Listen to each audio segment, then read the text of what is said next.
Assalamualaikum warahmatullahi wabarakatuh. Pagi semua. Baiklah, minggu kemarin itu kita sudah memasuki bab 2, yaitu materi kita kemarin tentang kebijakan perlawanan bangsa Indonesia. Dan minggu ini kita akan meneruskan materi kita kemarin, yaitu strategi perlawanan bangsa Indonesia terhadap penjajahan bangsa Eropa sampai abad ke-20.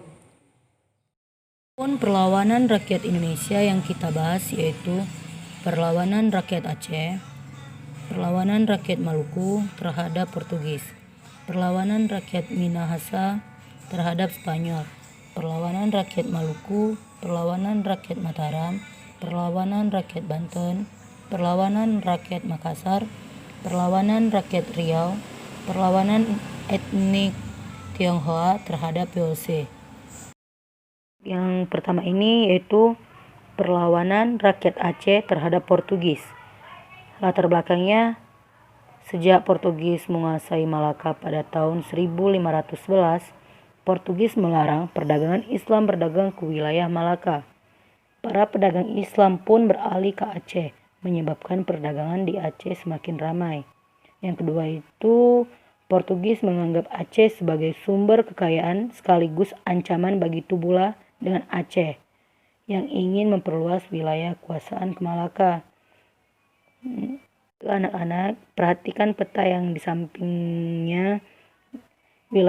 Di situ wilayah kekuasaan Aceh, yang dimana Aceh ingin memperluas wilayah sampai ke Malaka, yang dimana Malaka pada tahun 1511 dikuasai oleh Portugis. Strategi perlawanan bisa kamu perhatikan garis-garis putih merah. Strategi perlawanan dari rakyat Aceh, perlawanannya terjadi di laut. Strategi perlawanan rakyat Aceh yang pertama, melengkapi kapal-kapal dagang dengan senjata prajurit dan meriam.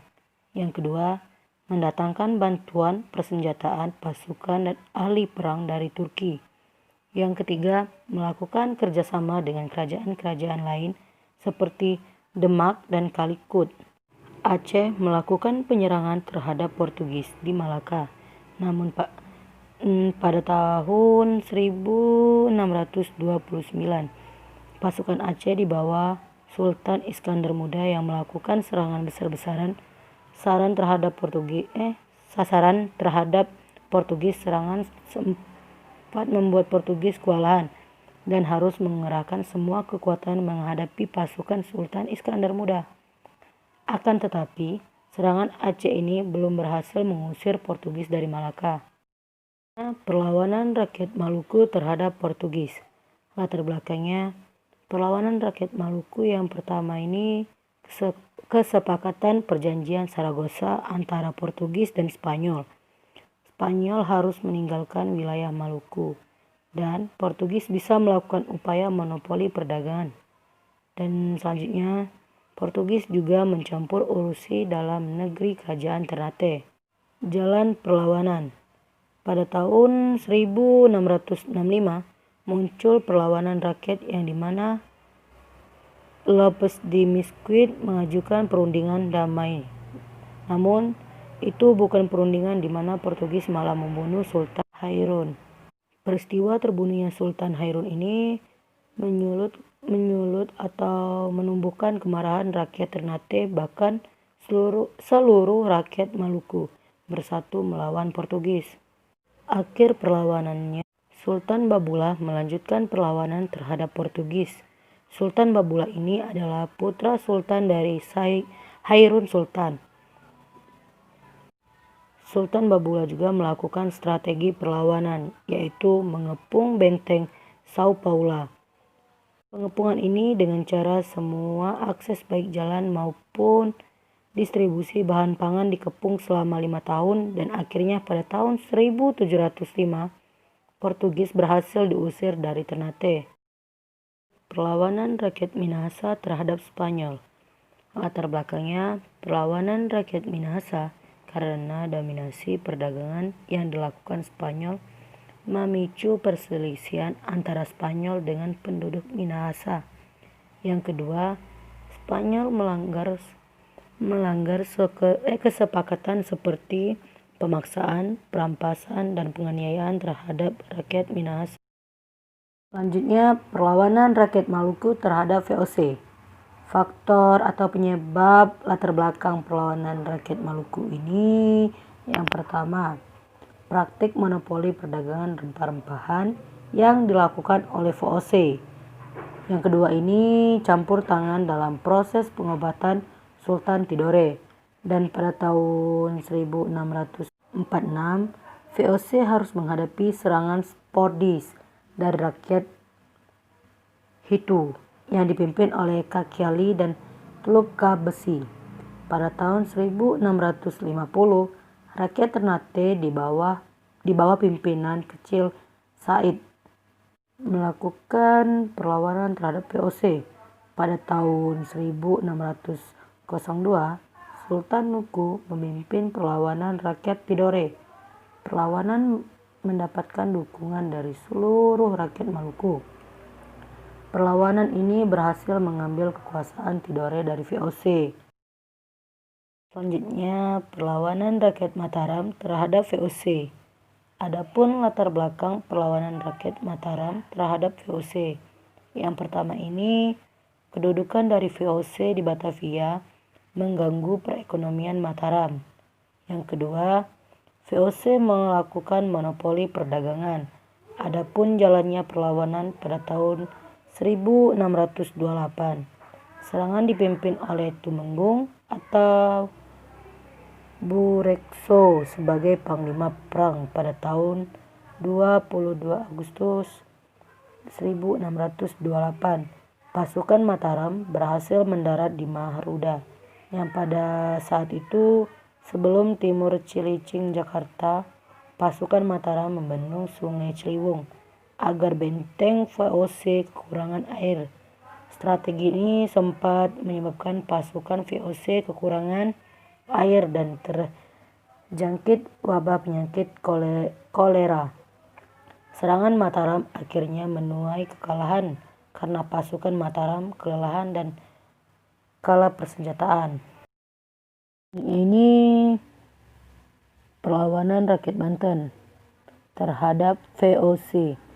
Latar belakangnya ini yaitu karena monopoli perdagangan dari VOC mengganggu aktivitas perdagangan Banten.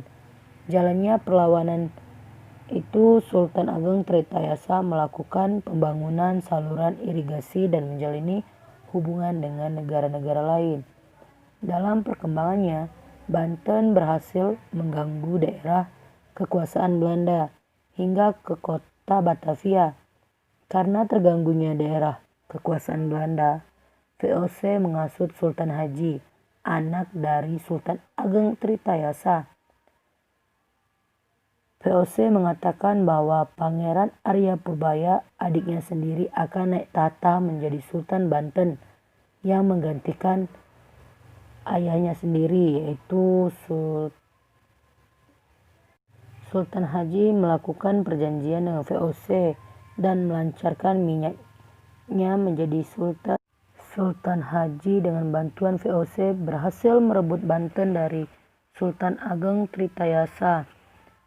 Pada tahun 1683, Sultan Ageng Tritayasa berhasil ditangkap dan ditahan di Batavia hingga wafat pada tahun 1692. Dalam perkembangannya, Banten hanya menjadi bayang-bayangan VOC. Perlawanan rakyat Makassar terhadap VOC. Latar belakangnya yaitu karena VOC berupaya menguasai Makassar untuk dijadikan pusat kegiatan perdagangan, sehingga rakyat Makassar melakukan perlawanan serangan VOC terhadap Makassar. Pada tahun 1634, rakyat Makassar berhasil mematahkan serangan VOC tersebut dan dilanjutkan pada tahun 1666. VOC mengarahkan armada yang besar untuk menaklukkan Makassar. Dalam serangan ini, VOC menjalani kerjasama dengan Aru Palaka dan akhir dari perlawanan ini pada tahun 1667, Sultan Hasanuddin dipaksa mendatangi perjanjian Mongaya Adapun isi dari perjanjian Bongaya ini adalah yang pertama, VOC memperoleh hak monopoli rempah-rempah di Makassar. Yang kedua, VOC boleh mendirikan benteng pertahanan di Makassar. Yang ketiga, kekuasaan kerajaan Gorontalo di luar Makassar menjadi milik VOC.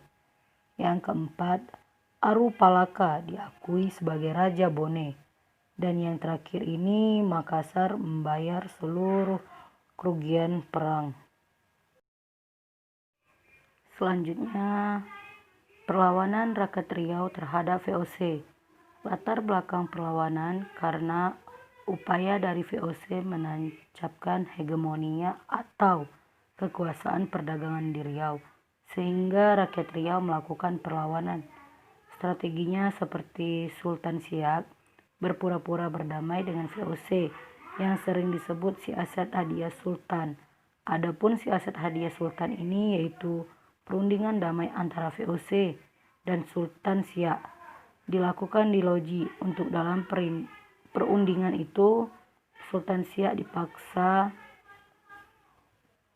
tunduk pada VOC karena sesuai rencana Sultan Siak memberikan isyarat kepada pasukan Siap yang sebenarnya yang telah mengepung Loji itu. Pasukan Siap segera menyerang pasukan VOC. Di Loji pasukan Siap membakar seluruh bangunan lokasinya. Dan akhir dari perlawanan rakyat ini yaitu keberhasilan siasat hadiah Sultan belum mampu mengusir VOC. Siap makan sepeninggalan Sultan Abdul Jalil Muzaffar Shah, kerajaan Siak mengalami kemunduran dan akhirnya pada tahun 1858 dan tunduk kepala VOC yang ditandai dengan penandatangan Traktara. Perlawanan rakyat Tionghoa terhadap VOC. Latar belakangnya, VOC berencana memindahkan etnis Tionghoa di Batavia ke Sri Lanka. Kejadian ini atau peristiwa ini terjadi pada tanggal 9 Oktober 1740. Warga Tionghoa di Batavia mengungsi menuju ke kota-kota pantai utara Jawa seperti Pati, Rembang, dan Semarang untuk melakukan perlawanan dengan VOC. Namun akhir dari perlawanan ini adalah yaitu VOC memenangkan perlawanan ini. Itulah materi yang Ibu paparkan ke kalian. Kalau kalian ingin bertanya, Ibu persilakan untuk komen di forum WhatsApp grup kita. Dan untuk tugas kalian seperti minggu biasanya untuk menganalisis materi kita pada hari ini. Ibu ucapkan sekian dan terima kasih. Wassalamualaikum warahmatullahi wabarakatuh.